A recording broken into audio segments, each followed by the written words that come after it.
सरस्वती ज्ञान कोश में आप सबका हार्दिक स्वागत है। बच्चों, आज हम महाकवि श्री बाण भट्ट विरचित चंद्रापीड़ कथा का पूर्वार्ध भाग पढ़ेंगे। इस चंद्रापीड़ कथा के कुछ भाग हम पहले पढ़ चुके हैं, पूर्वार्ध के ही हैं। 3 भाग हम पढ़ चुके हैं, आज चौथा भाग पढ़ेंगे। तो जैसा कि आपने पहले पढ़ा है, अगर किसी वजह से नहीं पढ़ पाए हैं तो उसे ध्यान से पढ़ें, आगे की कहानी आपको तभी समझ में आएगी अच्छे से। तो पहले हमने क्या पढ़ा था कि राजा तारापीड़ के और उनकी पत्नी विलासवती, उनके चंद्रापीड़ नाम का एक पुत्र उत्पन्न हुआ। जब वह थोड़ा बड़ा हुआ तो उसे आश्रम में पढ़ने के लिए भेज दिया गया, और साथ में उनके मंत्री हैं जिनका नाम शुकनास है। शुकनास के पुत्र का नाम वैशंपायन है। दोनों साथ साथ जन्मे हैं और दोनों को एक साथ ही विद्या ग्रहण करने के लिए आश्रम में भेज दिया जाता है, गुरुकुल में। तो वहां वो शिक्षा ग्रहण करते हैं। ग्रहण करने के बाद जैसे उनकी शिक्षा पूर्ण होती है, चंद्रापीड़ और वैशंपायन दोनों युवावस्था को प्राप्त हो जाते हैं।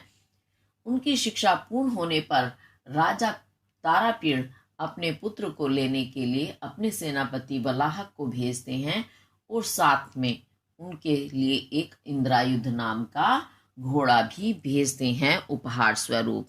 तो जब चंद्रापीड़ उस इंद्रायुध नाम के घोड़े को देखते हैं तो उन्हें बहुत ही आश्चर्य होता है कि इतना विशाल का, इतनी सुंदर आकृति, विशेष आकृति का ये घोड़ा कोई साधारण घोड़ा नहीं है। निश्चित रूप से कोई ये शापित, कोई महान आत्मा है जो शापवश अन्य शरीर को धारण कर रही हैं, क्योंकि उनके पिता ने भी बताया था, उन्हें संदेश दिलाया था अपने सेनापति वलाहक के द्वारा कि ये घोड़ा जो है समुद्र के जल से उत्पन्न हुआ है। और उन्हें वह घोड़ा कहाँ से मिला? पारस के राजा से। पारस के राजा ने वह घोड़ा उन्हें दिया था, जिसे उन्होंने इंद्रायुध नाम के उस घोड़े को चंद्रापीड़ को उपहार स्वरूप दिया था। तो वो आश्चर्य में आकर चंद्रापीड़ उस घोड़े के बारे में और क्या कहते हैं, चलिए अब हम देखेंगे। इति विचिन्त्यन्नेव आरुरुक्षुः तम तुर्गमम् उपसृत्य महात्मान अर्वन यो असि सो असि। तो इति ऐसा, विचिन्त्यन्ति विचार करते हुए, एव ही इस प्रकार विचार करते हुए ही। किस प्रकार विचार करते हुए? अब देखिएगा, इति एक छोटा सा शब्द है, लेकिन इसमें जो पहले की सारी कहानी है वह आ जाती है कि कैसा सोचते हुए, कि ऐसा सोचते हुए कि यह निश्चित रूप से कोई शापित घोड़ा है।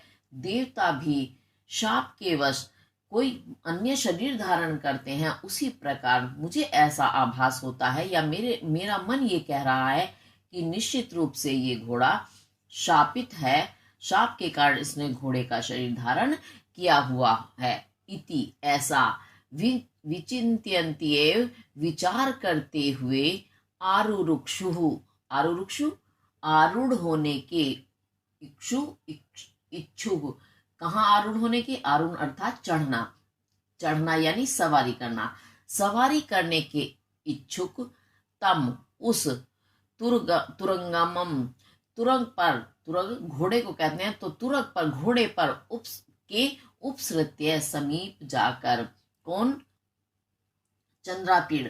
तो चंद्रापीड़ इस प्रकार विचार करते हुए, आरुरुक्षु सवारी करने के इच्छुक, तम तुरंगमम उस घोड़े पर के, उपसृत्य समीप जाकर क्या कहते हैं? महात्मन, हे महात्मा, हे महान आत्मा, अर्वन, अर्वन कहते हैं घोड़ा, हे महात्मा घोड़े, यो असी, यो जो असी हो, जो हो सो असी वह हो, यानी तुम वह जो हो सो हो, कहते हैं जो भी हो, जैसा भी हो। नमोस्तु ते, ते तुम्हारे लिए या तुम्हें, नमोस्तु ते नमस्कार है, यानी वो घोड़े के समीप जाकर उसे नमस्कार करते हैं और कहते हैं तुम जो भी हो, मेरा नमस्कार है तुम्हें।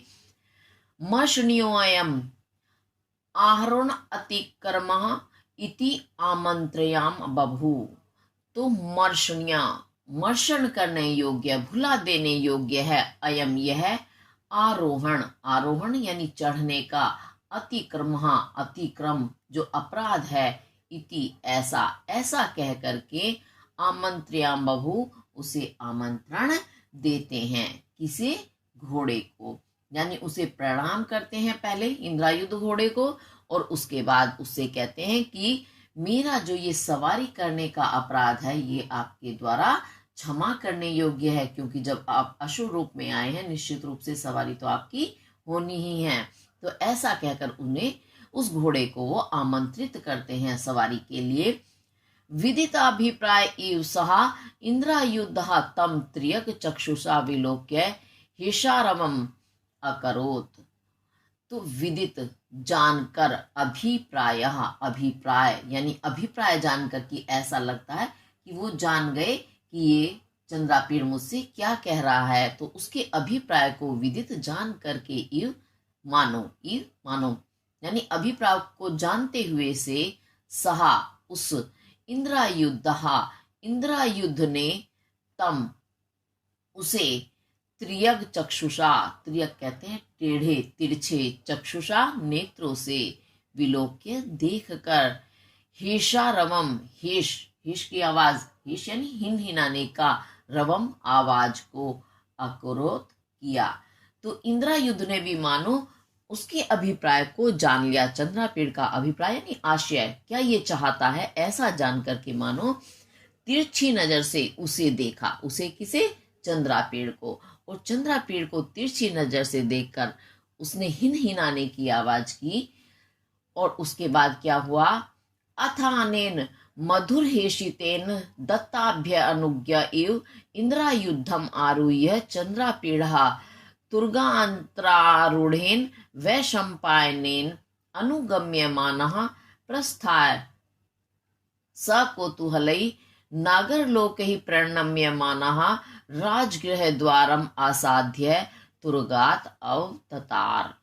अब आगे क्या हुआ फिर? अथ, उसके पश्चात, यानी जब घोड़े ने हिनहिनाने का शब्द किया, हिश का शब्द किया, अथ उसके पश्चात, अनेन इस मधुर मीठे, हिशितेन हिनहिनाने से, हिश का शब्द करने से, दत्ताभ्यनुज्ञा मानो दत्ता दे दी गई है, अभ्यानुज्ञा आज्ञा, इव मानो आज्ञा दिए हुए से, इंद्रायुद्धम इंद्रायुद्ध पर, आरुह्य चढ़कर, चंद्रापीड़ तुरग घोड़ा, अंतर दूसरे, आरूढ़ेन चढ़े हुए, दूसरे घोड़े पर चढ़े हुए, वैशंपायन से,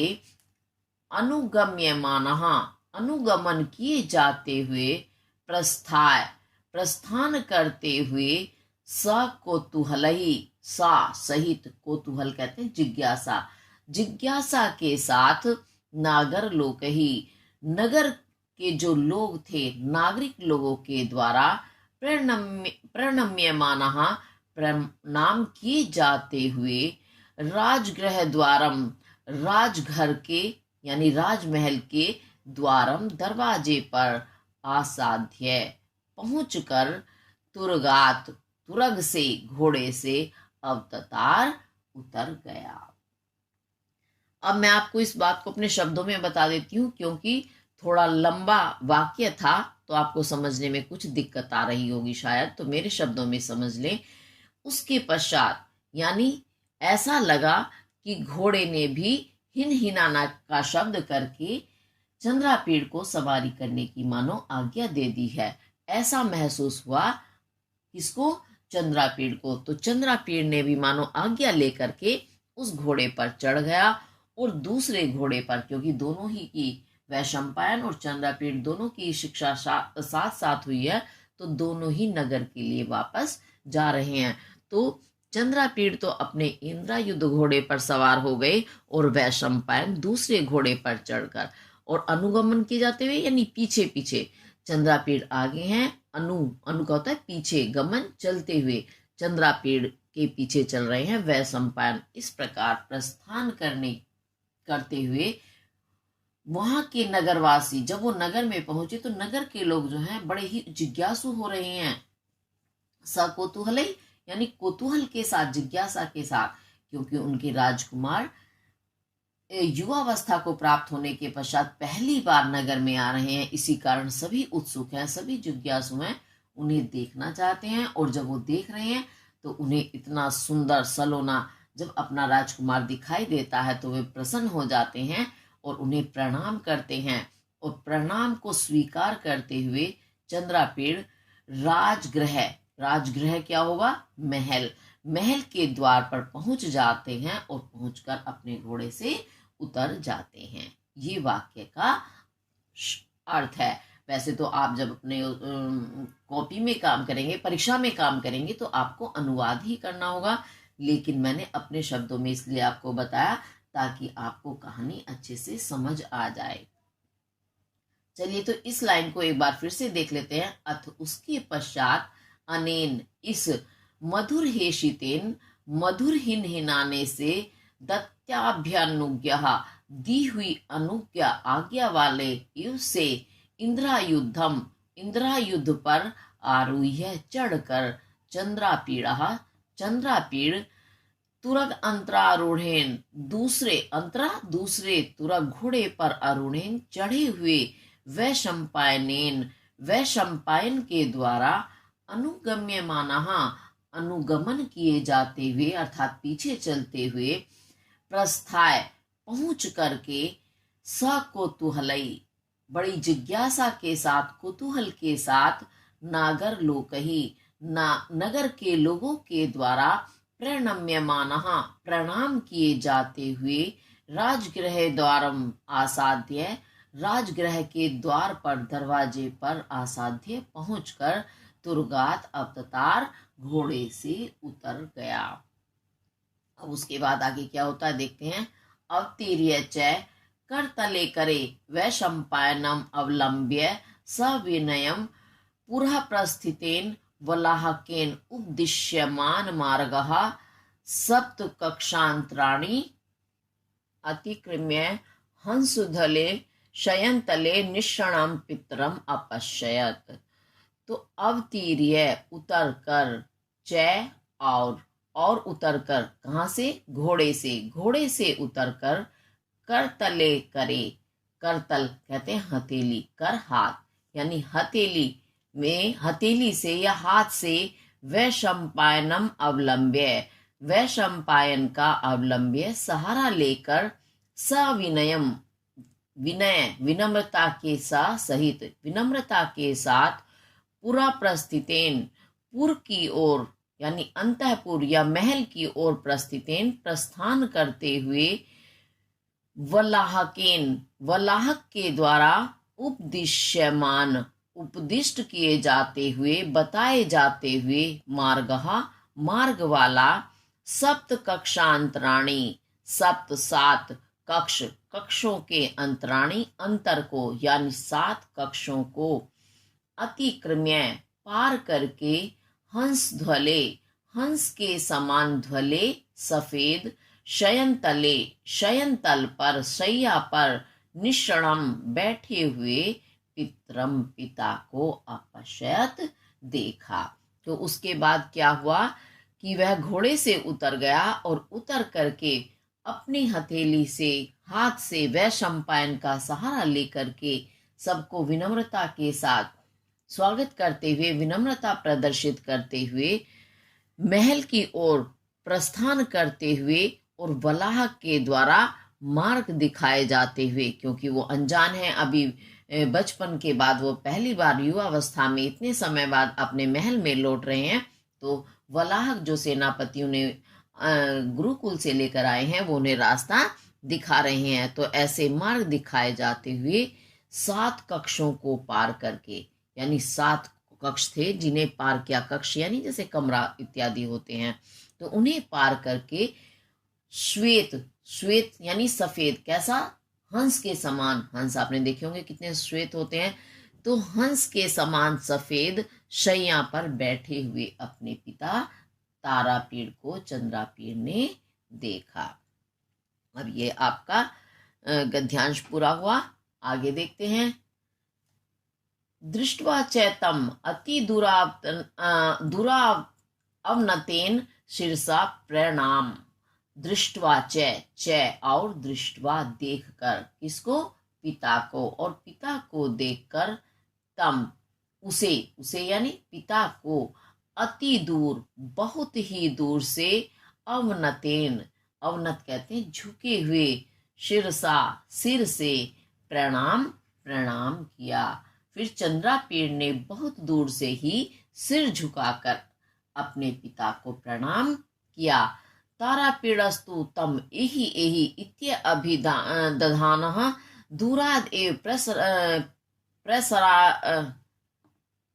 प्रसारित भुज युगलः सुदृढ़म आलिलिंग। तारापीडस्तु, और तारापीड़ ने, तम उसे, एहि एहि आओ आओ, इति अभिधान, इति ऐसा, अभिधान कहते हुए, दूराद एव दूर से ही, प्रसारित फैली हुई, भुज युगलहा, युगल कहते हैं जोड़ा, जोड़ा भुज भुजाओं के, यानी दोनों भुजाओं से, सुदृढ़म बड़ी दृढ़ता के साथ, आलिलिंग आलिंगन किया। तारापीड़स्तु, और तारापीड़ ने भी, तम उसे, उसे यानी चंद्रापीड़ को, अपने पुत्र को, एहि एहि आओ आओ, इत्याभिदधानः ऐसा कहते हुए, दूराद एव दूर से ही, प्रसारित भुजयुगलः फैली हुई भुजाओं में, सुदृढ़म बड़ी दृढ़ता के साथ, आलिलिंग आलिंगन किया। आलिंगन करना यानी अपनी गोद में भर लिया, भुजाओं में ले लिया, गले लगाना जिसे कहते हैं। तो पिता भी अपने पुत्र को देखकर प्रसन्न हो जाते हैं और उसका आलिंगन करते हैं।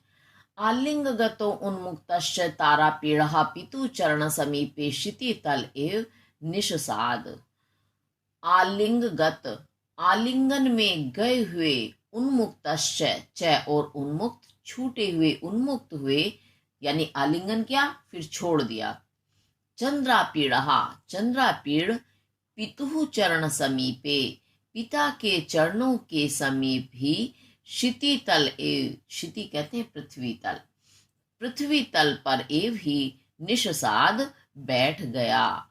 मुहूर्तम एव, और मुहूर्त कहते हैं पल, कुछ पल के लिए ही, स्थित्वा स्थित रहकर, पिता विसर्जितः पिता से विसर्जित होकर, विदा लेकर के, मातरम उपसृत्य माता के उपसृत्य समीप पहुंचकर, प्रणम्य प्रणाम करके, वैशंपायन द्वितीय कहते हैं दूसरा, वैशंपायन के साथ, साथ कह सकते हो या दूसरे वैशंपायन के साथ, शुकनासम दृष्टुम, शुकनास को, दृष्टुम देखने के लिए, अयासित चला गया।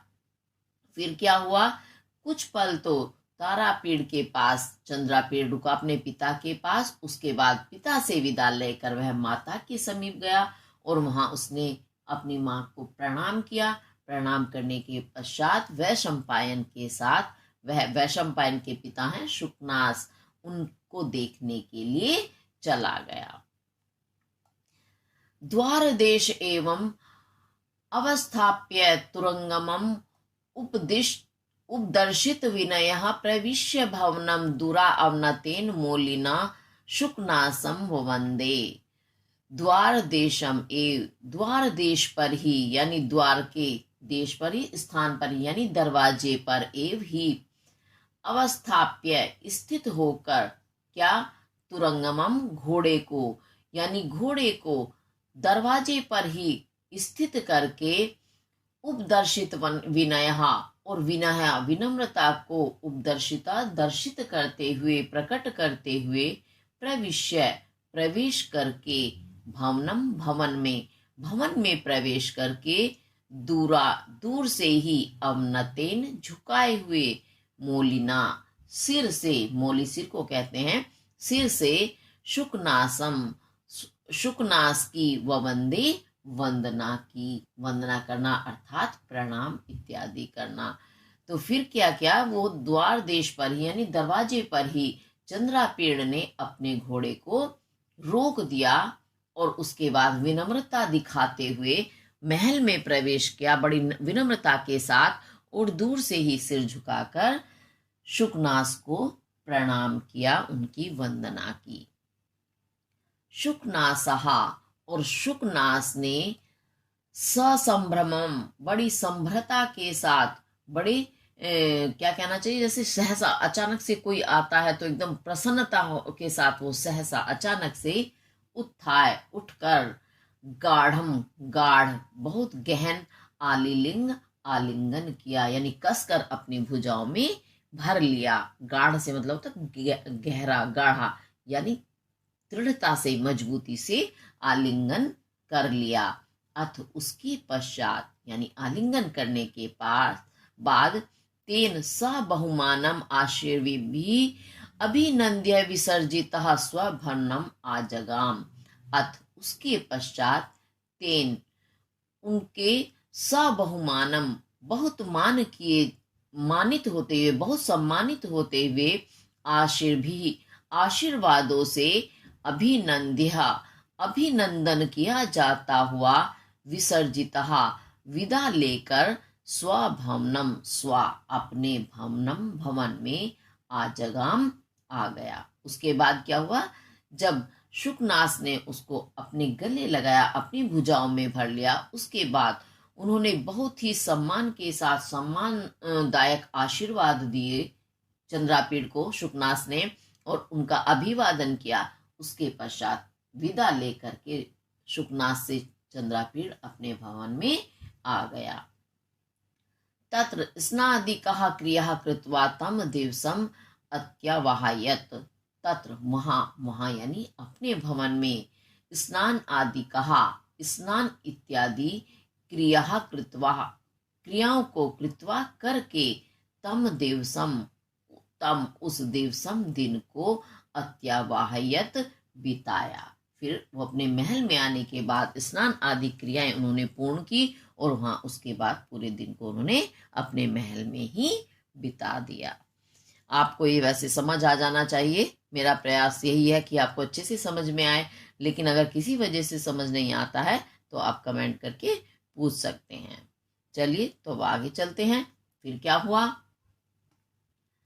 अप्रेध्युश्च प्रभाते सर्वांतःपुराधिकृतिः कैलास नामा कंचुकी रक्तांशुकेन रचित अवगुंठनया महानुभावकार्या कन्यकया अनुगम्यमानः समुपसृत्य तारापीड़ विज्ञाप्यमास। अप्रेध्युश्च, और अप्रेध्यु दूसरे दिन, अपर दूसरे दिन, दूसरे दिन, प्रभाते, प्रभात में, सुबह के समय, सर्वांतपुराधिकृति, सर्व सारे, अंतःपुर, अंतःपुर होता है जो महल का जो हिस्सा होता है, जिस स्थान पर स्त्रियां रहती हैं वह स्थान अंतःपुर कहलाता है। तो संपूर्ण अंतःपुर का अधिकृति, अधिकारी, जिसका नाम है कैलाश नामा, कैलाश नाम का संपूर्ण या सारे अंतःपुर का अधिकारी जो कंचुकी है, कंचुकी कहते हैं जो सेवक होते हैं वहां, वो कंचुकी कैसा है, रक्तांशुकेन, उसने रक्त, लाल रंग का, अंशुकेन, अंशुक वस्त्र पहना हुआ है, और रचित, बनाए हुए, अवगुंठन, यहाँ अवगुंठन कहते हैं घूंघट, बनाए हुए घूंघट वाला, महाअनुभावाकार्या, महानुभाव यानी बहुत ही विशाल, आकार्या आकार वाला, कन्यकया कन्या के द्वारा, अनुगम्यमानः अनुगमन किया जाता हुआ, समुपसृत्य समीप पहुंचकर, चंद्रापीड़ चंद्रापीड़ से, विज्ञाप्यमास विज्ञापित करता है या निवेदन करता है। तो अब ये आपको समझ तो आ गया होगा, लेकिन एक बार मैं अपने शब्दों में बता देती हूँ कि उस दिन को तो चंद्रापीड़ ने व्यतीत कर लिया। अगले दिन प्रभात काल में ही कैलाश नाम का कंचुकी है जो क्या कार्य करता है, पूरे ही अंतःपुर यानी रनिवास भी आप उसे कह सकते हैं, उसका अधिकारी है, उसकी देखरेख करता है। उसने लाल रंग के रेशमी वस्त्र से ओढ़ा हुआ है, जिससे घूंघट किया हुआ है और बहुत ही विशाल आकार का है, बहुत लंबा चौड़ा है यह कैलाश नाम का कंचुकी। और उसके पीछे पीछे, अनुगमन कहते हैं पीछे पीछे चलना, कौन? कन्या। कन्या, एक कन्या उसके पीछे पीछे चल रही है। ऐसा वह कैलाश चंद्रापीड़ के समीप जाता है और जाकर उन्हें विज्ञापन देता है या उनसे निवेदन करता है। अब क्या निवेदन करता है ये अब आगे पढ़ेंगे। कुमार, महादेवी विलासवती समाज्ञापयति। कुमार, हे कुमार, महादेवी, महादेवी जो सबसे बड़ी देवी है, क्योंकि पहले तो राजाओं की अनेक रानियां हुआ करती थी, तो उनमें से एक सबसे श्रेष्ठ होती थी जिसे महादेवी या महारानी कहते थे। तो महादेवी विलासवती समाज्ञापयति, आज्ञा देती हैं। क्या आज्ञा देती हैं? इयं खल्लु कन्यका महाराजेन पूर्वम कुलुत राजधानीम अवजित्य कुलतेश्वर दुहिता पत्रलेखाभिधाना बालिका सती वंदी जनेन सहा आनिया अंतःपुर परिचायिका मध्यम उपनीता। तो क्या बताती हैं कि इयम, यह, खलु, खलु ये वाक्य पूर्ति के लिए भी होता है, कई बार निश्चित करने के लिए भी, जैसे निश्चित रूप से बोलते हैं तो उसके लिए भी होता है, लेकिन यही वाक्य पूर्ति के लिए ही लगेगा कि इयम कन्या का, यह कन्या महाराजेन, महाराज के द्वारा, महाराज कौन है? राजा तारापीड़। तो महाराज के द्वारा पूर्वम, पहले, कुलुत राजधानी, कुलुत राजधानी को अवजित्य, जीत कर, कुलतेश्वर दुहिता, कुलुत का जो ईश्वर राजा है, कुलतेश्वर यानी कुलुत देश का जो राजा है, उसकी दुहिता पुत्री, पत्रलेखाभिधाना, पत्रलेखा नाम की बालिका, लड़की, सती, जो सती बालिका के लिए लगा है, यानी बालिका है ये, बंदी जनेन सहा, बंदी जनों के साथ, बंदी लोगों के साथ, आनिय लाकर, अंतःपुर परिचारिका, अंतःपुर की परिचारिका कहते हैं सेविकाओं के मध्यम बीच में उपनीता रखी गई थी। तो वो बताती हैं कि ये जो कन्या, अभी बताया था ना कि वो कैलाश के पीछे पीछे चल रही है, तो उस कन्या के बारे में बताते हैं कि ये कन्या कौन है। उसका परिचय बताता है कैलाश कि पहले महाराज ने कुलुत राजधानी को जीत लिया था, और जीतने के बाद क्या होता, राजा लोग क्या करते थे, वहां के जो लोग होते हैं उन्हें बंदी बनाकर अपने यहाँ ले आते थे और सेवा कार्य उनसे कराते थे। तो राजा ने भी कुलतेश्वर की इस पुत्री, जिसका नाम पत्रलेखा है, इस पत्रलेखा नाम की लड़की को बंदियों के साथ अपने महल में ले आए और उनके अंतःपुर में, रनिवास में जो सेविकाएं हैं उनके बीच में उसे रख दिया था। ऐसा बताती हैं। फिर वो आगे क्या बताती हैं? सामया विगत अनाथा राजदुहिता इति समुपजात स्नेहा दुहित्र निर्विशेषम उपपालिता संवर्धिता च। फिर उसके बाद क्या हुआ, जब वो अंतःपुर में सेविकाओं के बीच में रखी गई, सा, वह यानी यह पत्रलेखा नाम की लड़की, मया, मेरे द्वारा, विगत नाथा, विगत चले गए हैं नाथ, स्वामी जिसके, यानी जिसका सहारा चला गया है, क्या? अनाथ जिसे आप कह सकते हैं। तो अनाथ राजदुहिता, राजा की पुत्री है, इति, इस प्रकार से, समुपजात स्नेहा, उत्पन्न हुई स्नेहा, स्नेह वाली, दुहित्र निर्विशेषम, निर्विशेषम विशेष रूप से दुहित्री, पुत्री के समान, उपपालिता, पाली गई, च, और संवर्धिता, बड़ी की गई, यानी ये बड़ी हुई है मेरी ही पुत्री के रूप में। अब वो क्या कहना चाहती हैं कि मुझे, ये अनाथ हो गई है और राजा की पुत्री है, क्योंकि अनाथ हो गई, उसके पिता मारे गए युद्ध में, तो यह अनाथ राजपुत्री है, इस कारण मुझे इसके प्रति विशेष स्नेह उत्पन्न हो गया और इसे मैंने विशेष पुत्री की तरह ही पाला है, बड़ा किया है। ऐसा महादेवी कहती हैं। तद इयम इदानीम उचिता भवतः तांबुल करंक वाहिनी इति कृत्वा मया प्रेषिता। अब वो आगे बताती हैं, तद, तो, इयम, यह, इदानीम, इस समय, तो यह इस समय, उचिता भवतः, भवता आपके, तांबुल तांबुल कहते हैं पान को, करंग पात्र, पान के पात्र यानी बर्तन को, वाहिनी उठाने वाली, उचिता उचित है, सही है, इति ऐसा कृत्वा करके, मया मेरे द्वारा प्रेषिता भेजी गई है। तो वो कहती हैं कि अब ये तुम्हारे तांबुल के पात्र को यानी पान के बर्तन को उठाने वाली सही है, मेरी दृष्टि में यही सोच करके इसे मैंने अब आपके पास भेजा है। ये संदेश वो देती हैं और आगे भी बताती हैं, न चा अस्याम आयुष्मता परिजन सामान्य दृष्टिना भक्ति वयम भवितव्यम है ये। तो च और ना नहीं, आस्याम इसको, आयुष्मता आयुष्मान यानी वो तारा चंद्रापीड़ हैं उनके पुत्र, तो उन्हें आयुष्मान पुत्र को संबोधित करती हैं कि आयुष्मान यानी आपके द्वारा परिजन, परिजन सेवकों के समान, सामान्य दृष्टिना सामान्य दृष्टि से भवितव्यम होनी चाहिए, ना नहीं, यानी अस्याम यह आयुष्मता आपके द्वारा परिजन सामान्य दृष्टिना, परिजन सेवकों की सामान्य दृष्टिना, सामान्य दृष्टि से, ना अब लेंगे हम तो होगा नहीं, भवितव्यम होनी चाहिए, यानी इसे आप सामान्य दृष्टि से सेवकों की तरह ना देखें। स्वचित वृत्तिर इव सा चापलेभ्य निवारण्या। स्व कहते हैं अपने, चित्त हृदय की, वृत्ति इव वृत्ति के समान, हृदय की वृत्ति क्या होती है, चंचलता, यानी अपने ही चित्त की चंचलता के इव समान, सा इसकी, चापलेभ्यम चपलता यानी चंचलता को, निवारणिया रोका जाना चाहिए, निवारण करना चाहिए। तो क्या कहती हैं कि जैसे हमारे हृदय में, चित्त में या मस्तिष्क में जब चंचलता आती है तो हम उस चंचलता को, जब हमें लगता है वो हानिकारक है, तो हम उसे अपने आप ही नियंत्रित करते हैं।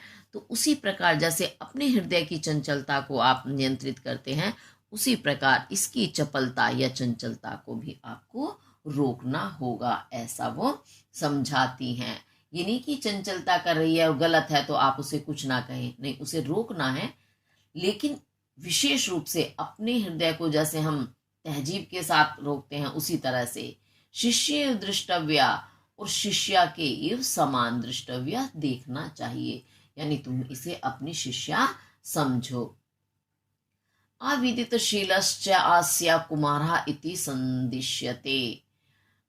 विदित कहते हैं जानना और अविदित ना जानना, नहीं जानते हैं शील व्यवहार, शिष्टा शील व्यवहार ही होगा, च अस्या और इसका, और इसके शील को व्यवहार को अविदित नहीं जानते हैं, कुमारहा कुमार यानी कुमार आप, तो आप इसके व्यवहार को नहीं जानते हैं, इति इस प्रकार संदिश्यते संदेश दिया जा रहा है। यानी आपको ये बात क्यों बताई जा रही है, इसलिए बताई जा रही है क्योंकि आप अभी इसके व्यवहार को नहीं जानते हैं, अभी आपके लिए अभी अज्ञात है, अनजान है।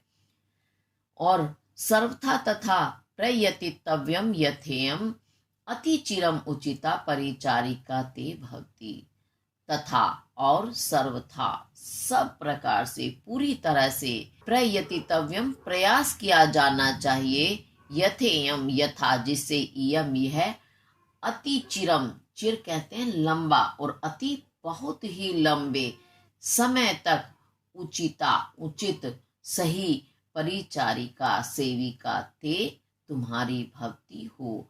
और तुम्हें पूरी तरह से यह प्रयास करना है जिससे कि यह बहुत लंबे समय तक आपकी परिचारिका या सेविका बनी रहे। इत्याभिधाय विरत वचसी कैलासे चंद्रापीड़ः यथा आज्ञाप्यत्याम्बा इत्युक्त्वा तम प्रेष्यामास। और इति अभिधाय, इति ऐसा, अभिधाय कहने पर, विरत वचसी वचसी वचनों से विरत रुक जाने पर, किसके, कैलाशे कैलाश के, कैलाश के ऐसा कहकर रुक जाने पर, यानी जब उसने अपनी पूरी बात कह दी तो रुक गया, तब चंद्रापीड़ः चंद्रापीड़ ने यथा जैसी, आज्ञा पायती आज्ञा देती हैं अम्बा माँ, जैसी माता आज्ञा देती हैं। ये विच्छेद करोगे तो हो गया आज्ञा पायती जमा अम्बा। तो जैसी माता आज्ञा देती हैं, इत्युक्त्वा, इति ऐसा, उक्त्वा कह करके, तम उसे, उसे यानी कैलाश को, प्रेष्यामास भेज दिया।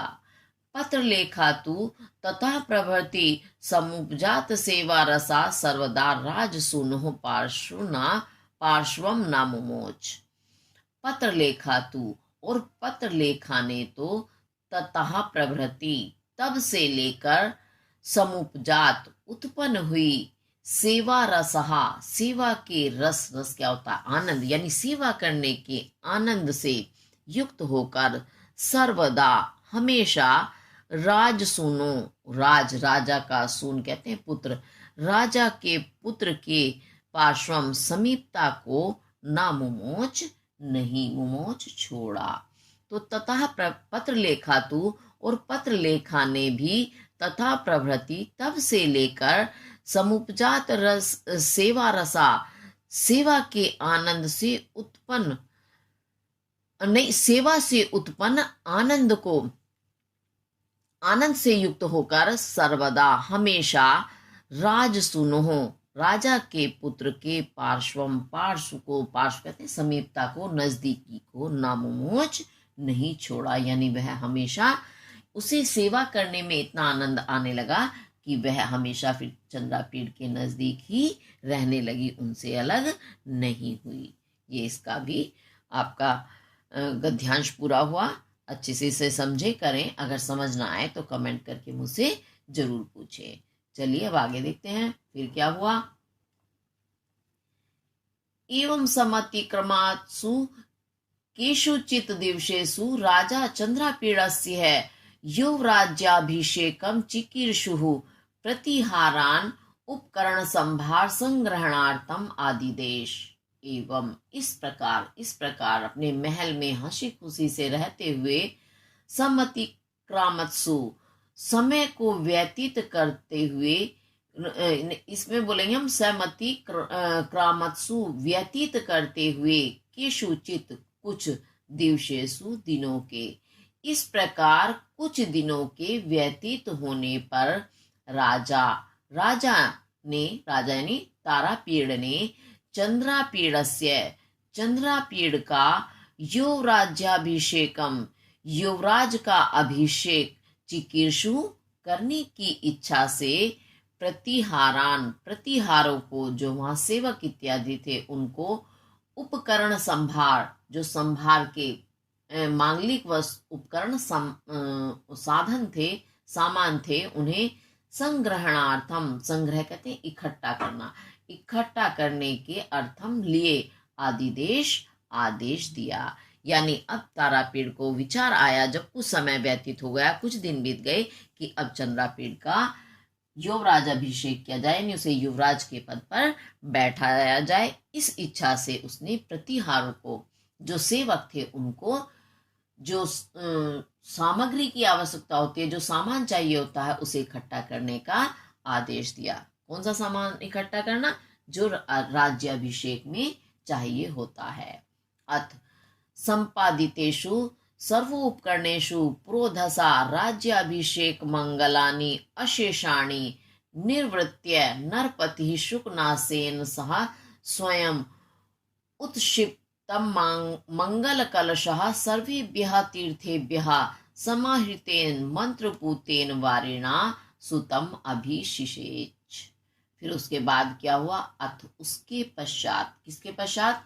जब सारी सामग्री इकट्ठा हो गई राज्याभिषेक की, तब उसके पश्चात संपादितेषु, संपादित हो जाने पर, इकट्ठा हो जाने पर, सर्वोपकरणेषु, सभी उपकरणों के, साधनों के, उसके पश्चात सभी साधनों के इकट्ठा, साधन यानी वस्तु सामग्री के इकट्ठा हो जाने पर, प्रोधसा कहते हैं पुरोहित, पुरोहित के द्वारा राज्य अभिषेक मांगलानी, राज्य अभिषेक के मांगलानी, मंगलकारी, अशेषाणी, शेष कहते हैं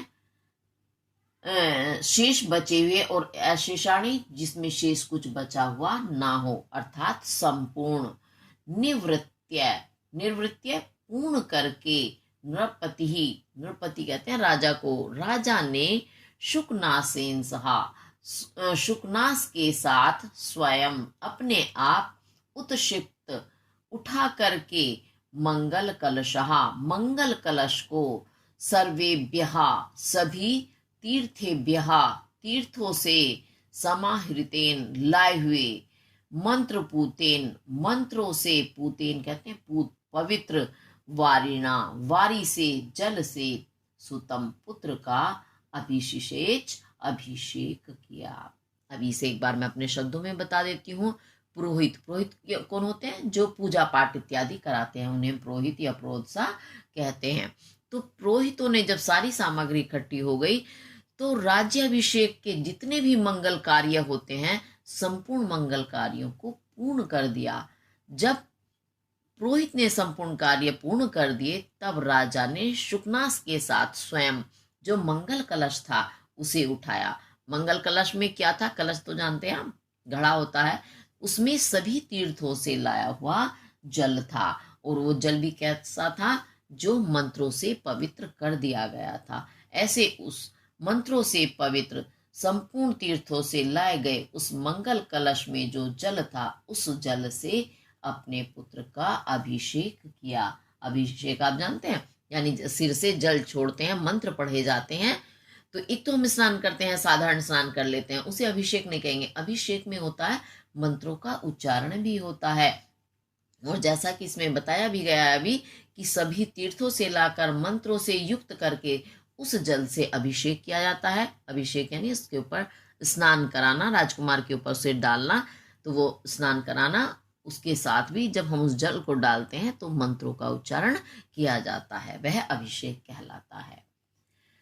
अभिषेक सलिल आद्र देह चंद्रापीढ़ा सभा मंडपम उपगम्य सर्वतः जय जय इति समुद्घोष्यमाण जय शब्दः सिंहासनम आरूढ़ो।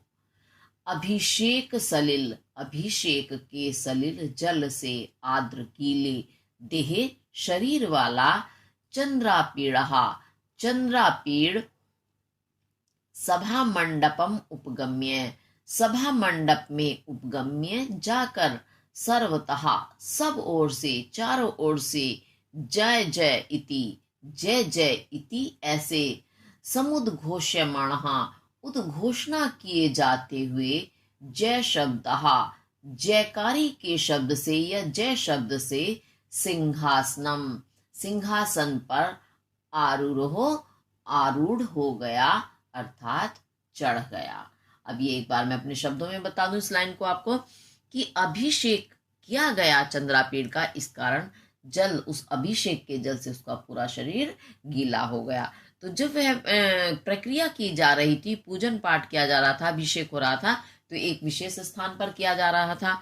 अब चंद्रापीड़ का अभिषेक हो गया तो वो गीले शरीर से ही सभा मंडप में आए, जहां सारी सभा विराजमान थी, जहां सिंहासन होता है, दरबार होता है, वहां पर चंद्रापीड़ आए। और वहां आकर उन्होंने क्या सुना? चारों तरफ से जय जयकार हो रही थी, चंद्रापीड़ की जय, चंद्रापीड़ की जैसे लगाते हैं ना, घोषणा करते हैं। तो इस प्रकार से घोषणा किए जाते हुए जयकारे के जय शब्द के साथ वह सिंहासन पर आरूढ़ हो गया अर्थात बैठ गया, चढ़ गया। अब आप कुछ भी से बोल सकते हैं। तो सिंहासन पर बैठकर उनका राज्याभिषेक हो गया। ये प्रक्रिया पूरी हुई। इसी के साथ ये गद्यांश भी पूरा हुआ। अब आगे चलते हैं। उसके बाद क्या हुआ? अथ, उसके पश्चात, किसके पश्चात? जब राज्य अभिषेक हो गया उसके पश्चात, दिग्विजयाय प्रस्थितः चंद्रापीड़ः महता बल समूहेन वैशंपायनेन च अनुगम्यमानः प्रदक्षिणीकृत्य वसुधाम परिभ्रमण प्रथमं प्राचीम ततः त्रिशंकु तिलकाम ततो वर्णुलांचनाम अनंतरम सप्तऋषि ऋषभलाम दिशम विजय। फिर उसके पश्चात क्या हुआ? दिग्विजय, दिग कहते हैं दिशाओं की, विजय विजय के लिए, दिशाओं को जीतने के लिए, प्रस्थितः प्रस्थान किए हुए निकले हुए चंद्रापीड़ा, चंद्रापीड़ ने महता बल समूहेन, महता महान विशाल, बल समूहेन बल समूह के साथ, बल समूह किसे कहते हैं? सेना को। तो बल का जो समूह है तो वह बल समूह क्या होता है? सेना होती है। तो सेना के वैशंपायनेन च, और वैशंपायन के द्वारा अनुगम्यमानः, अनुगमन किए जाते हुए प्रदक्षिणीकृत्य वसुधाम, वसुधा पृथ्वी को कहते हैं, पृथ्वी की प्रदक्षिणीकृत्य, प्रदक्षिणा करके। अब ये प्रदक्षिणा आप जानते हो, बहुत बार सुनते हो, प्रदक्षिणा करना है यानी चारों तरफ घूमना है। घूमना क्या होता है? आपको पता है हमारे दो हाथ हैं, एक दाहिना होता है, एक बायां होता है। तो दक्षिण दिशा की ओर, दक्षिण की तरफ को जब हम चलते हैं तो वो उसे प्रदक्षिणा कहते हैं। तो प्रदक्षिणा करके किसकी? वसुधाम, पृथ्वी की परिभ्रमण, घूमते हुए प्रदक्षिणा करके और वसुधा पर, पृथ्वी पर घूमते हुए, प्रथमम पहले, प्राचीन, प्राची दिशा कहते हैं पूर्व दिशा को, पहले पूर्व दिशा को, तथा तब उसके बाद त्रिशंकु तिलकाम, त्रिशंकु तिलक है जिसका, यानी त्रिशंकु से शोभायमान, तिलक शोभा का प्रतीक होता है, जो शोभायमान सुशोभित करता है। तिलक लगाने से, जिस तरह का भी हम तिलक लगाते हैं उसी से पता चल जाता है इसने ये कार्य संपन्न किया है। तो जो जिसका त्रिशंकु तिलक है वो क्या है? दक्षिण दिशा। दक्षिण दिशा को त्रिशंकु से युक्त माना जाता है। अभी इसे मैं अब अच्छे से एक्सप्लेन आगे करूंगी, पहले इस वाक्य को हम पढ़ लेते हैं। ततो तब वरुण लांछनाम, वरुण है लक्षण जिसका, ऐसे या वरुण से चिन्हित, अनंतरम उसके पश्चात, सप्तऋषि तारा, सप्तऋषि तारों से शबलाम सुशोभित, दिशम दिशा को, विजिज्ञे जीत लिया। अभी आपको समझ आया होगा, कुछ कुछ नहीं आया होगा। तो जब होता क्या था पहले, जब राजकुमार को राज्याभिषेक कर दिया जाता था तो ये जानने के लिए वह कितना बलशाली है, किस तरह से राज्य को संभाल सकता है, कैसे अपनी सीमाओं को, देश की सीमाओं को बढ़ा सकता है, तो उन्हें दिग्विजय के लिए, दिशाओं को जीतने के लिए भेज दिया जाता था। तो दिग्विजय में 4 दिशाएं मानी जाती हैं मुख्य रूप से, तो उन चारों दिशाओं को से जीतना होता था। तो ऐसे ही चंद्रापीड़ भी दिग्विजय के लिए निकले और अपनी विशाल सेना ले गए। उनके पीछे पीछे वो आगे आगे थे, पीछे उनकी सेना थी और वैशंपायन थे। तो इस प्रकार से उन्होंने पहले पृथ्वी की प्रदक्षिणा की, उसके बाद उन्होंने घूमते हुए सबसे पहले पूर्व दिशा को जीता, उसके बाद दक्षिण को जीता, उसके बाद पश्चिम को जीता, और सबसे लास्ट में सप्तऋषि तारों से जो युक्त है ऐसी दिशा कौन सी कहलाती है? उत्तर दिशा। उस दिशा को उन्होंने जीता। अच्छा, प्राची दिशा तो सीधे ही नाम आ गया है पूर्व दिशा। थोड़ा सा मैं आपका फालतू समय लूंगी ताकि मैं आपको बता सकूं कि दक्षिण दिशा को त्रिशंकु क्यों कहते हैं। त्रिशंकु इसलिए कहते हैं क्योंकि एक तारा है जो बहुत ही ज्यादा चमकता है, और वह कर्क रेखा, जो आप ये रेखा भूमध्य रेखा, कर्क रेखा इत्यादि जानते हैं, आपने पढ़ा होगा भूगोल इत्यादि में, तो कर्क रेखा के दक्षिण में है और हमारे देश के भी वो दक्षिण दिशा में पड़ता है। सिर्फ यह तारा वहीं चमकता है, त्रिशंकु नाम का ये तारा। तो ये तारा बहुत चमकीला होता है, और ये वैसे द्वितारा यानी 2 तारे होते हैं, लेकिन पृथ्वी से वो हमें एक ही नजर आता है, और ये दक्षिण दिशा में ही देखा जाता है। भारत में जो है, आप उत्तर साइड में किसी और दिशा में देखोगे, किसी और भाग दिशा में नहीं, भाग में देखोगे भारत के, तो ये वहां आपको दिखाई नहीं देगा। सिर्फ ये दक्षिण भारत में ही दिखता है, और मध्य भारत का जो दक्षिण वाली थोड़ा सा हिस्सा है उधर से भी कुछ दिखाई देता है, उसके अलावा ये कहीं दिखाई नहीं देता। तो इसी कारण त्रिशंकु तिलक कहते हैं दक्षिण दिशा को, क्योंकि त्रिशंकु जो तिलक कर रहा है उसे शोभित कर रहा है दक्षिण दिशा को। और इसके पीछे एक और कारण भी हमारा माना जाता है, ये तो मैंने आपको भौगोलिक कारण बताया। एक कारण आपने राजा राम को सभी जानते हैं, उनका वंश जो सूर्य वंश, इक्ष्वाकु वंश अनेक नामों से जाना जाता है। तो उन्हीं के वंश में एक राजा हुए थे त्रिशंकु। त्रिशंकु राजा जो थे वे भी बड़े सुंदर श्रेष्ठ राजा थे, परंतु उनकी क्या इच्छा थी, हमारे यहाँ यही माना जाता है कि कोई भी मनुष्य शरीर के साथ स्वर्ग नहीं जाता, मृत्यु के पश्चात शरीर यहीं रह जाता है और आत्मा जाता है ना।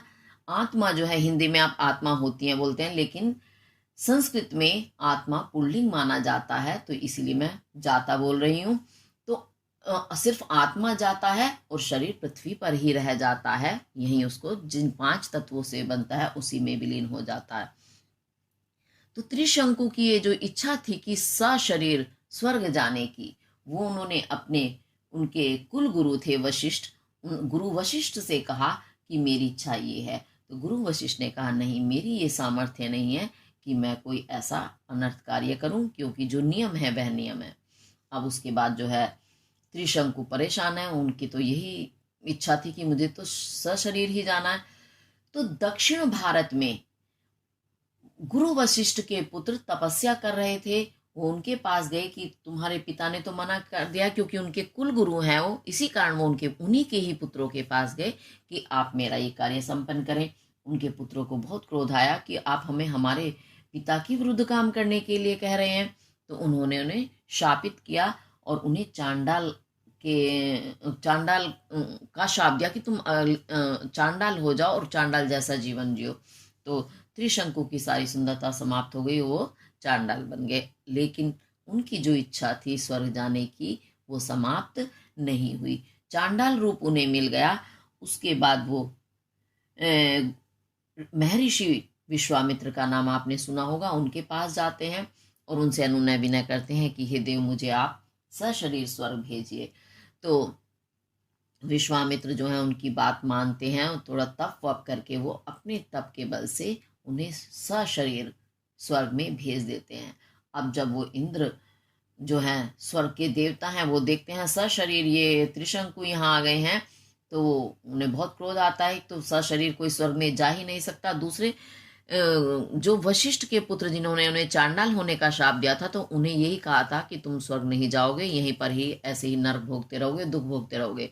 तो उनका एक तो इन्हें शाप मिला हुआ है कि स्वर्ग में ये आ ही नहीं सकते, दूसरा सशरीर कोई आ ही नहीं सकता, तो उन्होंने उन्हें वहां से नीचे ढकेल दिया, गिरा दिया।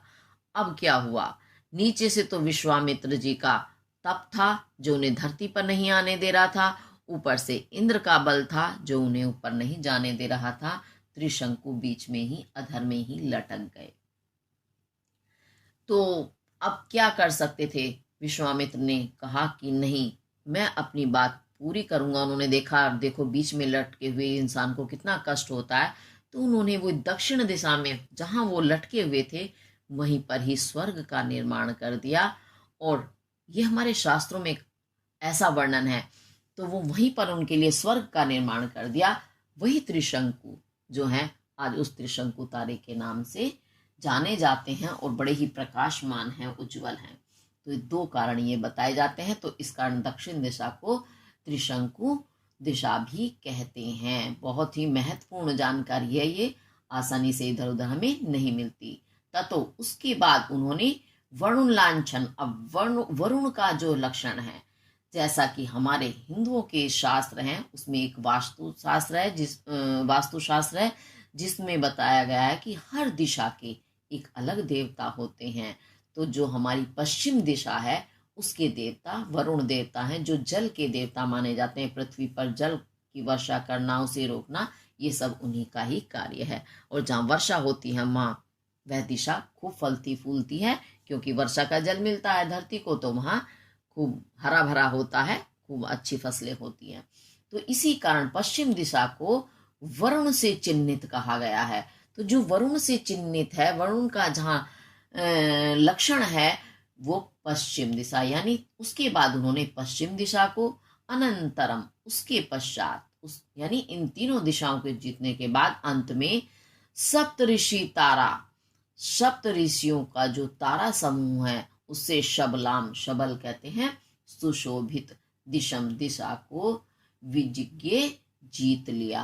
अच्छा, अभी सप्तऋषि का अभी आपको पता होगा। उत्तर दिशा में 7 बड़े ही चमकीले, बहुत ज्यादा चमकीले तो नहीं है, लेकिन 7 तारों का समूह है, जो एक षटक गाड़ी के रूप में बना हुआ है। जैसे बैलगाड़ी वगैरह होती है ना, पहले चलती थी, चार उनके पहिए होते थे और आगे से एक होता था जो बैल की गर्दन पर रखा जाता था, तो उसे षटक बोलते थे। षटक की आकार का या गाड़ी के रूप आकार के वो बने हुए हैं, यानी इस तरह से वो बने हुए हैं कि ऐसा लगता है वो कोई गाड़ी का आकार हो। और उन्हीं के नीचे ध्रुव तारा है। ध्रुव तारा का नाम भी आपने निश्चित ही सुना होगा। तो वो जो बड़ा ही चमकीला है वो उत्तर दिशा में ही है। इसी कारण उन्होंने सप्तऋषि तारा शबलाम कहा है कि सप्तऋषि तारों से सुशोभित कौन सी दिशा हो गई, यानी उत्तर दिशिम दिशा को विजिज्ञ जीत लिया। अब आपको समझ में आ गया होगा। तत्र तत्र शरणागतान रक्षण उपाय नानी प्रतिच्छन देश व्यवस्था स्थापयन अग्र जन्मनः पूजयन यशः विस्तारयन पृथ्वी में विचचार।